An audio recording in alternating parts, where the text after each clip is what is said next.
नमस्कार, मैं हूं आपके साथ शिप्रा झा और आप देख रहे हैं न्यूज़ 18 बिहार झारखंड का डिजिटल प्लेटफॉर्म। बिहार में चुनावी बयार है और इसलिए बिहार का सियासी पारा अपने चरम को पार कर गया है और इस पारा को और हाई कर रहे हैं भोजपुरी के पावर स्टार पवन सिंह। जी हां, इसलिए ये कहना गलत नहीं होगा कि चुनावी मैदान में अब की बार भोजपुरी के पावर स्टार, और ये हम इसलिए कह रहे हैं क्योंकि पवन सिंह की बीजेपी में वापसी हो गई है। पवन सिंह बिहार बीजेपी प्रभारी विनोद तावड़े के साथ उपेंद्र कुशवाहा के दिल्ली वाले घर पहुंचे, उनसे मुलाकात की। सवाल ये कि आखिर क्यों पावर स्टार वाली छवि वाले पवन सिंह को बीजेपी की जरूरत पड़ी? क्या बीजेपी पवन के सहारे अपनी सियासी धार को और तेज प्रवाह करना चाहती है, या पवन को अपनी सियासी पारी की गाड़ी में बीजेपी के पहिए की जरूरत आन पड़ी है? दोनों सूरत में पवन सिंह की बयार को बीजेपी के जैसे खेवनहार की जरूरत पड़ेगी। बिहार की राजनीति में विधानसभा चुनाव से पहले सीट बंटवारे को लेकर मंथनों का दौर जारी है और एनडीए महागठबंधन पीके की पार्टी सभी अपने अपने खेमे की अपनी अपनी रणनीति को धार देने में जुटे हुए हैं। एनडीए की बात करें तो एनडीए के लिए सबसे बड़ी चुनौती उन इलाकों में खड़ी है जहां 2024 के लोकसभा चुनाव में उसे करारी शिकस्त झेलनी पड़ी थी। ये वो क्षेत्र हैं जहां मतदाता नाराजगी और असंतोष के भाव लिए थे। अब सवाल ये कि पार्टी इन क्षेत्रों में अपनी खोई हुई जमीन कैसे वापस पाएगी? क्या उसके रणनीतिक बदलाव और स्थानीय नेताओं की सक्रियता इसे दोबारा भरोसेमंद बना पाएगी, या विपक्ष का दबदबा और मजबूत हो जाएगा? इन्हीं सवालों का जवाब एनडीए ढूंढ रही है और शायद उसका एक जवाब पावर स्टार पवन सिंह हो सकते हैं।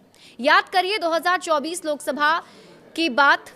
बागी पवन के निर्दलीय चुनाव लड़ने ने एनडीए के शाहाबाद क्षेत्र में सारे समीकरणों को मात दे दिया था। लोकसभा चुनाव में भोजपुरी स्टार पवन सिंह की बगावत ने उपेंद्र कुशवाहा को तीसरे स्थान पर पहुंचा दिया था। इस एक चुनाव ने शाहाबाद के राजनीतिक समीकरण हिलाकर रख दिए थे और इसलिए बीजेपी अब पवन सिंह को साध रही है।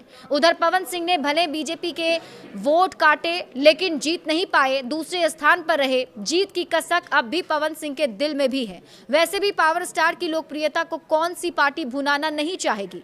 बिहार की राजनीति में पवन जैसे स्टार चेहरे को अनदेखा करना किसी भी दल के लिए आसान नहीं है।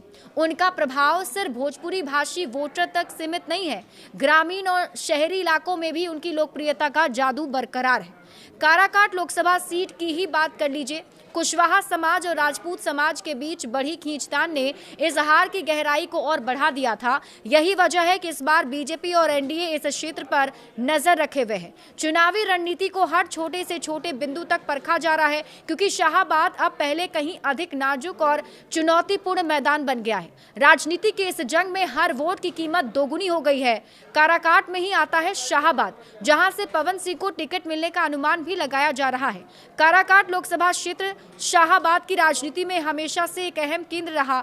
यह इलाका जातीय समीकरण के इर्द गिर्द घूमता है और चुनाव में इसी वजह से हर वोट की कीमत बढ़ जाती है।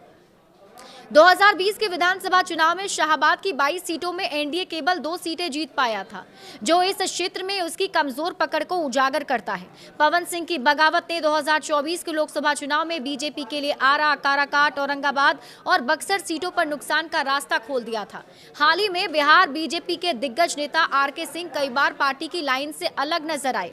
इस स्थिति में एनडीए के लिए अपने परंपरागत राजपूत वोट को सुरक्षित रखना एक बड़ी चुनौती बन गया है। वैसे पावर स्टार पवन सिंह को अपने पक्ष में लाना इस चुनौती को बदल सकता है। उनकी लोकप्रियता और प्रभाव से पार्टी अपनी खोई जमीन वापस पा सकती है और शाहाबाद में रणनीति को मजबूत बना सकती है। यही वजह है कि इस क्षेत्र पर पार्टी की नजरें पहले से कहीं ज्यादा टिकी हुई हैं।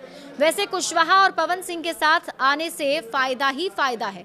पिछले लोकसभा चुनाव में लालू यादव ने कुशवाहा उम्मीदवारों को टिकट देकर यादव मुस्लिम कुशवाहा समीकरण बनाने की कोशिश की थी, जिससे इंडिया गठबंधन को चुनाव में फायदा हुआ।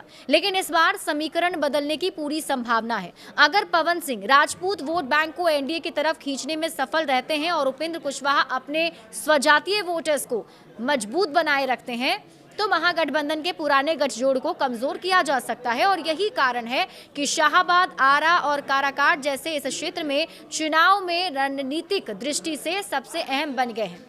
हालांकि विपक्ष पवन के विवादित छवि को टारगेट करने से नहीं चूकेगी। विपक्ष राइज एंड फॉल में पवन सिंह के गाली गलौज वाले छवि को भी हाईलाइट करेगा।